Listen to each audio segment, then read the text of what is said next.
French and Indian War was a war between the British Empire and the French Empire in North America. This was a part of a larger war between the empires, sometimes called the 7 Years' War or the Great War for the Empire. What caused the French and Indian War to erupt in North America? Think about land and resources. Okay, you can look at a map of scenes of fighting in this war and notice that much of it took place in Canada and the St. Lawrence River Valley. They were fighting over important resources such as fishing rights, timber, fur, and land itself.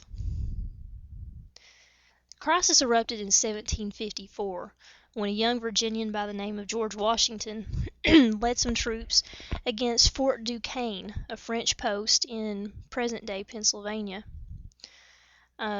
Washington was defeated by the French, and when he returned to Virginia, the colonists knew that this act provoked hostilities between the French and the Americans, and they were very concerned that they might be on the brink of retaliation and war. The governors of colonies such as Virginia and Massachusetts sent letters back to the king warning that war was imminent. Let's consider the advantages and disadvantages of each side. First of all, France had a well-organized, well-disciplined military. They already had a system of forts in place in North America, and they had very important allies in the Native Americans. You may recall from the lecture on colonial America that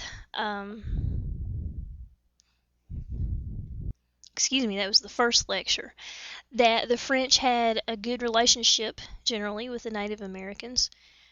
So it should be no surprise that most native tribes allied themselves with the French in this war.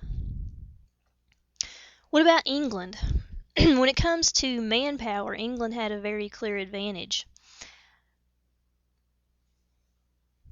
The number of English colonists in North America outnumbered the French colonists 20 to 1.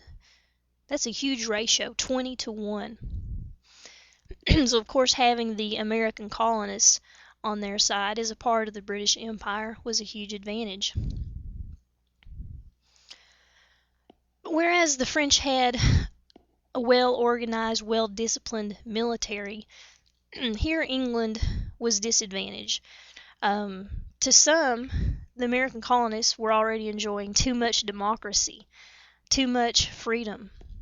For example, consider the Albany Congress. When Ben Franklin called for all the colonies to send delegates to the Albany Congress to discuss their common problem of defending themselves against the French and the Native Americans, few delegates showed up. Many who did show up had trouble agreeing among themselves about how to unite. If you can imagine some of the colonies, for example, sending Quakers to represent them. Quakers are pacifists, and as you might imagine, they had very different ideas about how to handle the French threat as opposed to some of the other delegates.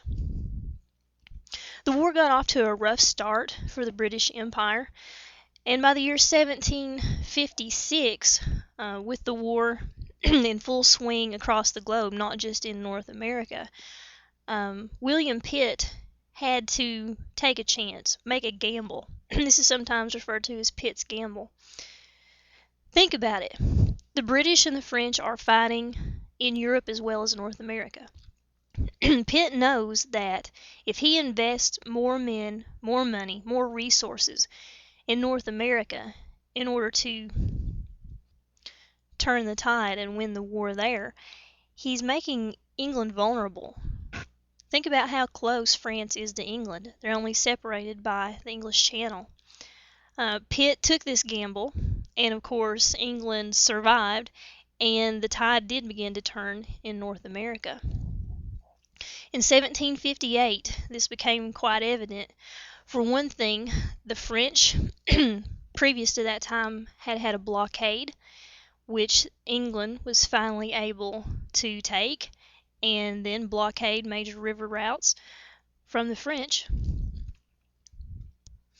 The French also suffered a bad harvest this year, And as you might imagine, it's difficult for troops to wage war when they don't have enough food to eat. And finally, forts began falling like dominoes: Louisbourg, Duquesne, Quebec, Montreal. And with a stalemate in Europe, France became interested in talking peace.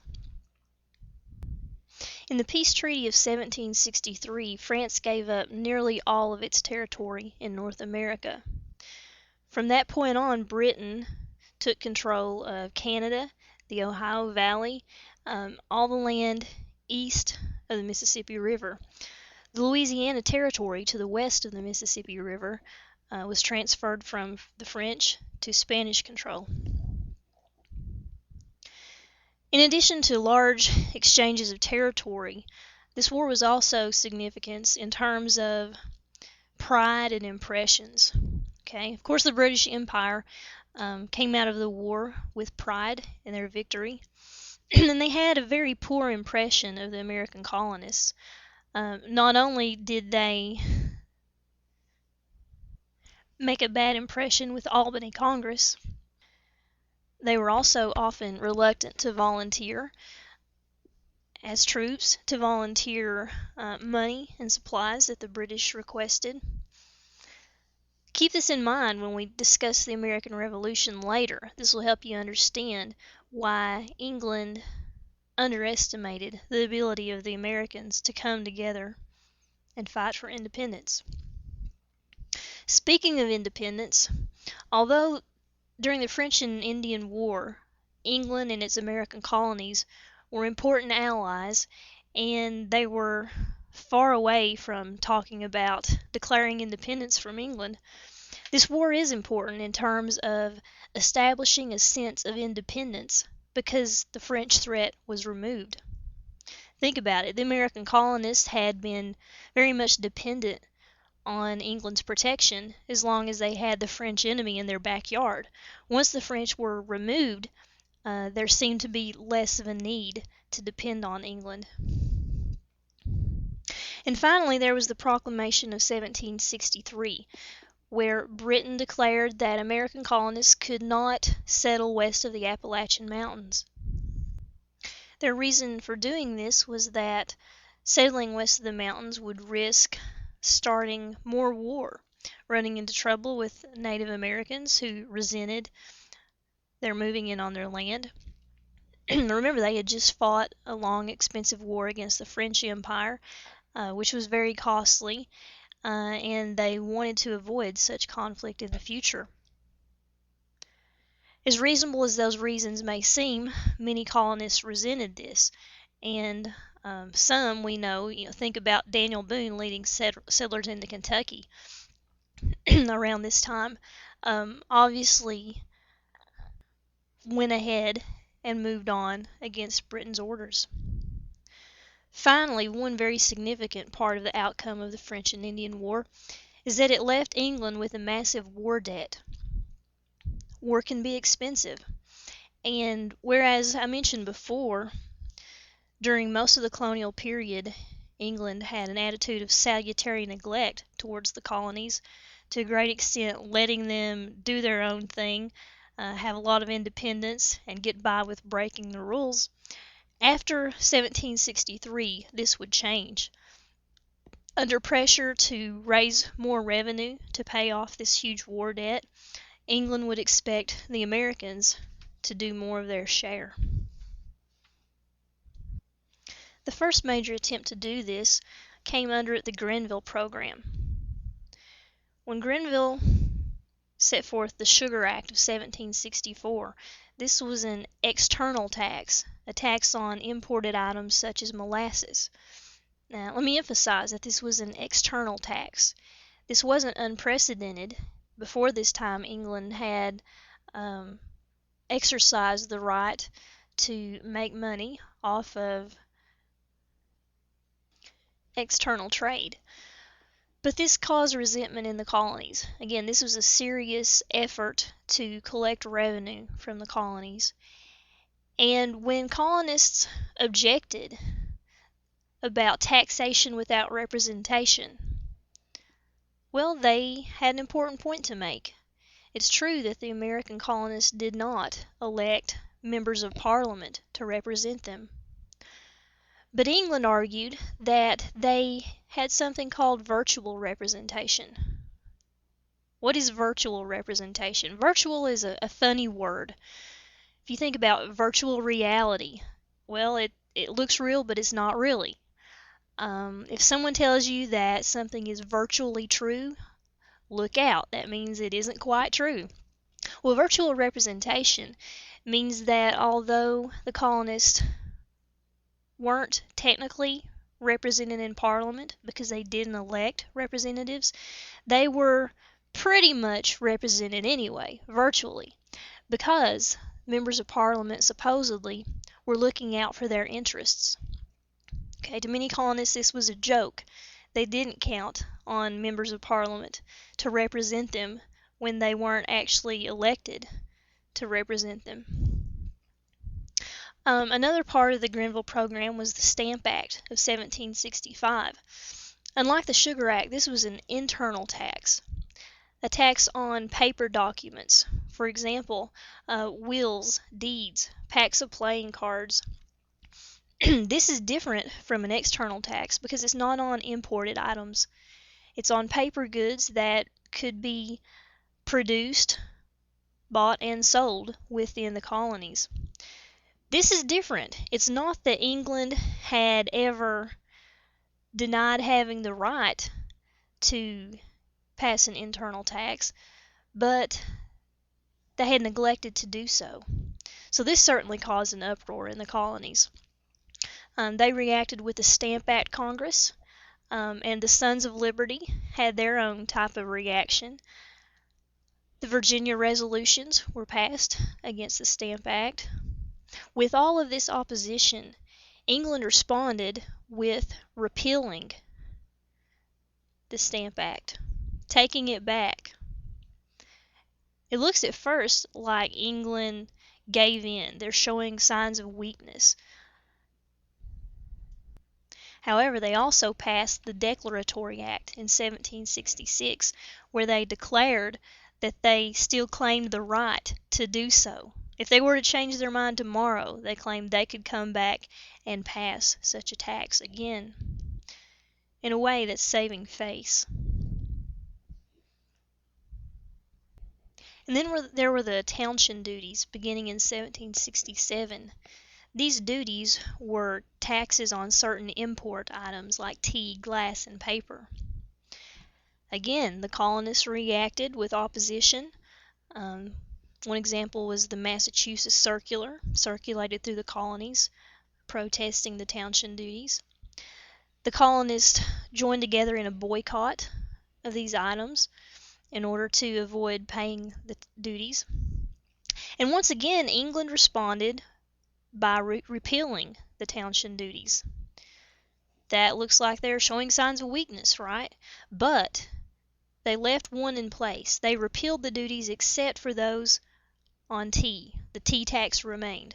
This was in 1770. Another important event of 1770 was the Boston Massacre, where redcoats stationed in Boston, Massachusetts,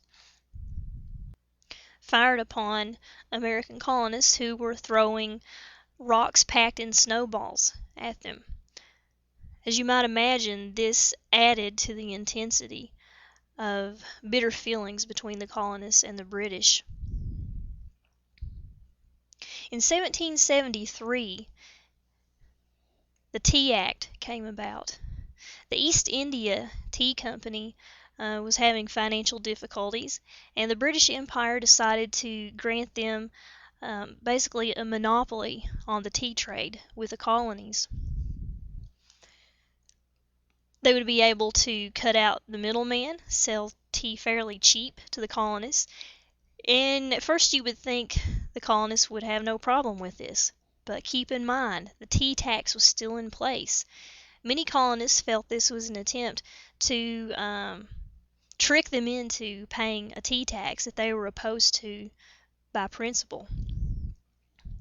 This is where the Boston Tea Party came about, where colonists dressed up as Native Americans and threw crates of East India Company tea into Boston Harbor. At this point, the British basically said that does it. There'd been enough trouble from particularly New England. You'll notice that most of the early opposition to these taxation policies came from Massachusetts. In the eyes of the British, this was a hotbed of rebellion, and if they could put down the hot-headed rebels in Massachusetts, they thought maybe the problem would go away. As we'll see, they were wrong. England responded to the Boston Tea Party with the Coercive Acts in 1774. The colonists called these same acts the Intolerable Acts because in their eyes they were intolerable abuses. For one thing, Britain closed the port of Boston. It struck a serious blow at the trade Bostonians were so dependent on for their livelihood. They also took over the government of Massachusetts.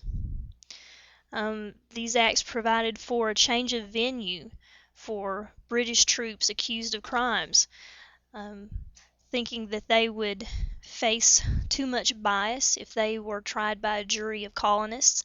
They were able to change venue.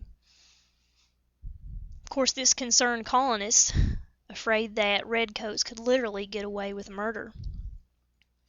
There was also the Quartering Act, where the Americans, particularly in Massachusetts, were required to give quarter to the redcoats. This meant provide housing and food. They certainly resented this. This was like rubbing salt into a wound. They didn't want the redcoats there to begin with. Remember, England thought that they should crack down on Massachusetts in order to make an example of Massachusetts for the rest of the colonies. There was an unexpected outcome, though. Instead of convincing other colonies that they should behave themselves, rather the colonies came together in support of Massachusetts. They responded by forming the Continental Congress, by participating in a boycott, and forming associations to make sure everyone was working together, cooperating with the boycott. Think about how quickly the relationship between the American colonies and Great Britain had deteriorated. Not long ago, in 1763, they had just finished winning a war against the French together, strong allies. But then, due to the war debt and new taxation policies and so on, by the mid-1770s, they're on the brink of war.